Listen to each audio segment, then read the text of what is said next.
आज मैं आपको एक अनोखी रहस्यमय कहानी सुनाऊंगा। अगर आप चैनल पर नए हैं तो अभी सब्सक्राइब कर ले तथा कहानी पूरा देखे। अंत में एक अनोखा रहस्य छुपा है। धन्यवाद। तो सुनिए। बहुत समय पहले की बात है। एक दूर एकांत पर्वत पर, जहां बादलों का डेरा था, नीलकंठ नामक एक योगी रहते थे। वह न तो किसी मंदिर में जाते थे, न कोई आरती गाते थे और न ही किसी से बात करते थे। उनकी साधना मौन थी। वह वर्षों से एक शिला पर बैठकर केवल अपने भीतर महादेव के स्वरूप का ध्यान करते थे। लोग उन्हें मौन साधक कहते थे। एक दिन उस प्रदेश में भयंकर सूखा पड़ा। नदियां सूख गईं, धरती फट गई और अन्न के दाने दुर्लभ हो गए। गांव वाले हताश होकर एक प्रसिद्ध पुजारी के पास गए। पुजारी ने कहा कि इस विपत्ति को केवल महादेव ही दूर कर सकते हैं और इसके लिए किसी महान भक्त की तपस्या का फल चाहिए। गांव वालों ने हर मंदिर में जाकर प्रार्थना की, पर बारिश नहीं हुई। तभी किसी ने मौन साधक नीलकंठ के बारे में बताया। कुछ गांव वाले नीलकंठ के पास पहुंचे। उन्होंने देखा कि योगी अपनी साधना में लीन थे। गांव वालों ने अपनी सारी व्यथा उनके सामने रो रो कर सुनाई। उन्होंने विनती की, हे साधक, आपके तप का तेज पूरे क्षेत्र में फैला है। महादेव से प्रार्थना करें, हमें बचा लें। उद्धरण चिन्ह। लेकिन नीलकंठ ने आंखें नहीं खोली और न ही कुछ बोले। गांव वाले निराश होकर लौटने लगे। तभी नीलकंठ ने अपनी साधना भंग की। उन्होंने एक बार आकाश की ओर देखा, फिर अपनी झोली से एक मुट्ठी राख निकाली। उन्होंने अपनी उंगली से उस राख में एक छोटा सा शिवलिंग बनाया। फिर पहली बार नीलकंठ के होंठ हिले और उन्होंने बस एक शब्द कहा, विश्वास। उन्होंने उस राख के शिवलिंग को गांव वालों को दिया और वापस अपनी मौन साधना में लीन हो गए। गांव वालों को समझ नहीं आया।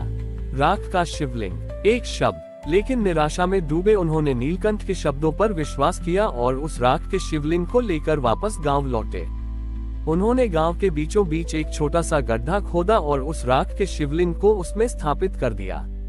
इसके बाद पुजारी के मार्गदर्शन में सभी गांव वालों ने मिलकर एक साथ सच्चे हृदय से महादेव का नाम जपना शुरू कर दिया। वे घंटों जपते रहे और उनका विश्वास नीलकंठ के दिए एक शब्द की तरह अटल था। अचानक आकाश में काले घने बादल छा गए। बिजली कड़की और मूसलाधार वर्षा शुरू हो गई। देखते ही देखते सूखी धरती तृप्त हो गई और नदियां फिर से बहने लगी। सबको ये समझते देर नहीं लगी कि नीलकंठ की मौन साधना का बल और उनके एक शब्द विश्वास ने ही महादेव को प्रसन्न किया था। महादेव ने उन्हें ये सिखाया कि सच्ची भक्ति आडंबर में नहीं, बल्कि अटल विश्वास और हृदय की पवित्रता में होती है। उस दिन के बाद गांव वालों ने राख के उस शिवलिंग के पास एक भव्य मंदिर बनवाया, जहां हर भक्त मौन रहकर सच्चे मन से महादेव के प्रति अपने विश्वास को मजबूत करता है। ये कहानी हमें सिखाती है कि ईश्वर की प्राप्ति के लिए शब्दों या कर्मकांडों से अधिक हृदय के शुद्ध भाव और अटूट विश्वास की आवश्यकता होती है। बारिश के बाद गांव में खुशहाली लौट आए। अन्न के भंडार भर गए और सबके चेहरों पर मुस्कान थी। गांव वालों ने मिलकर राख के उस शिवलिंग वाले स्थान पर एक भव्य मंदिर बनवा दिया, जिसे उन्होंने विश्वासेश्वर महादेव नाम दिया। गांव वालों के मन में नीलकंठ के प्रति अपार श्रद्धा थी। वे रोज उनके पर्वत पर जाते, उन्हें फल फूल भेंट करते और चाहते थे कि नीलकंठ उनके गांव आकर नव निर्मित मंदिर का मार्गदर्शन करें। लेकिन नीलकंठ अपनी मौन साधना में अडिग रहे। वह न कुछ लेते, न कुछ बोलते, बस स्थिर बैठे रहते। एक वर्ष सुख शांति से बीता, लेकिन गांव वालों की समृद्धि देखकर पड़ोसी राज्य का एक क्रूर राजा, जिसका नाम दंभकेतु था, उनकी संपत्ति पर नजर रखने लगा। दंभकेतु घमंड में चूर था। वह केवल अपनी शक्ति पर विश्वास करता था, भक्ति या विश्वास पर नहीं। उसने गांव पर हमला करने का निश्चय किया। गांव वालों को जब ये खबर मिली तो वे दहशत में आ गए। उन्होंने तुरंत विश्वासेश्वर महादेव के मंदिर में जाकर प्रार्थना की, लेकिन उन्हें कोई संकेत नहीं मिला। वे भागे भागे नीलकंठ के पास पहुंचे। हे साधक, हम पर फिर संकट आ गया है। दंभकेतु अपनी विशाल सेना लेकर आ रहा है। आप महादेव से बात करें, हमारे गांव की रक्षा करें। नीलकंठ ने स्थिर आंखें खोली। इस बार उन्होंने राख का शिवलिंग नहीं बनाया। उन्होंने केवल अपनी जटाओं से एक सूखा पत्ता तोड़ा और उसे गांव वालों की ओर बढ़ा दिया। और इस बार उनके होंठ से केवल 2 शब्द निकले, करो समर्पण।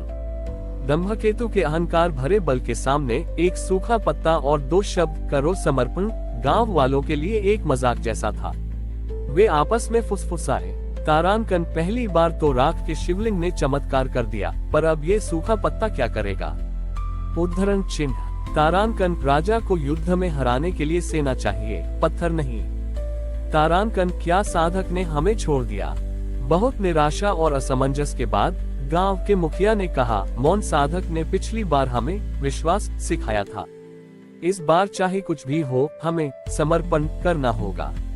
अगले दिन जब धम्मकेतु की सेना गांव के किनारे पहुंची, तो उसने देखा कि गांव के सभी लोग मंदिर के मैदान में इकट्ठे हैं। उनके हाथों में कोई तलवार या ढाल नहीं थी। वे सब आंखें बंद करके नीलकंठ का दिया हुआ वह सूखा पत्ता विश्वासेश्वर महादेव के चरणों में रखकर सच्चे मन से महादेव का नाम जप रहे थे। वे स्वयं को पूरी तरह महादेव को समर्पित कर चुके थे। धम्मकेतु ने ये दृश्य देखा और जोर से हंसा, ये मूर्ख लोग हैं, अपनी सेना छोड़कर पत्तों से मेरी सेना को रोकेंगे। जैसे ही उसने अपनी सेना को आगे बढ़ने का आदेश दिया, एक अद्भुत घटना हुई। जिस पर्वत पर नीलकंठ साधना करते थे, वहां से अचानक एक भयानक गड़गड़ाहट की आवाज आई। वह केवल आवाज नहीं थी, बल्कि हवा का एक प्रचंड बवंडर था, जिसमें मिट्टी, धूल और छोटे पत्थर शामिल थे। ये बवंडर इतनी तेजी से धम्मकेतु की सेना की ओर बढ़ा कि सेना कुछ समझ ही नहीं पाए। हवा ने राजा के घोड़े और सैनिकों के पैरों को जमीन पर जमने नहीं दिया। राजा की विशाल सेना बिना एक भी वार किए उस प्रचंड बवंडर के कारण चारों दिशाओं में भागने लगी। ये हवा का झोंका किसी को घायल नहीं कर रहा था, बल्कि केवल उनके बल और अहंकार को बिखेर रहा था। जब बवंडर शांत हुआ, तो धम्मकेतु की सेना गायब हो चुकी थी। राजा धम्मकेतु, जो अब घोड़े से गिर चुका था, घुटनों पर बैठ गया। उसे पहली बार महसूस हुआ कि भौतिक शक्ति से भी बड़ी कोई शक्ति है। उसने गांव वालों को देखा, जो अब भी आंखें बंद किए हर हर महादेव जप रहे थे। वो समझ गया कि यह शक्ति उनके समर्पण की थी, जिस के रक्षक स्वयं महादेव थे। धम्मकेतु ने उसी क्षण अपना राजमुकुट उतारकर मंदिर के द्वार पर रख दिया और नीलकंठ के चरणों में जाकर अपने अहंकार का समर्पण कर दिया। इस तरह नीलकंठ ने गांव वालों को सिखाया कि सच्ची भक्ति में विश्वास और समर्पण दोनों ही आवश्यक है। महादेव ने अपने मौन साधक के माध्यम से यह सिद्ध कर दिया कि उनके भक्तों का सच्चा बल केवल उनके हृदय में होता है। हमारी और भी आध्यात्मिक एवं अनोखी कहानियां देखने के लिए हमारे चैनल पर जाएं तथा धार्मिक एवं पौराणिक अनोखी कहानियां हमारे चैनल पर है। कृपया जाके देखें तथा हमारे चैनल को सब्सक्राइब करके रखें और वीडियो लाइक जरूर करें। धन्यवाद।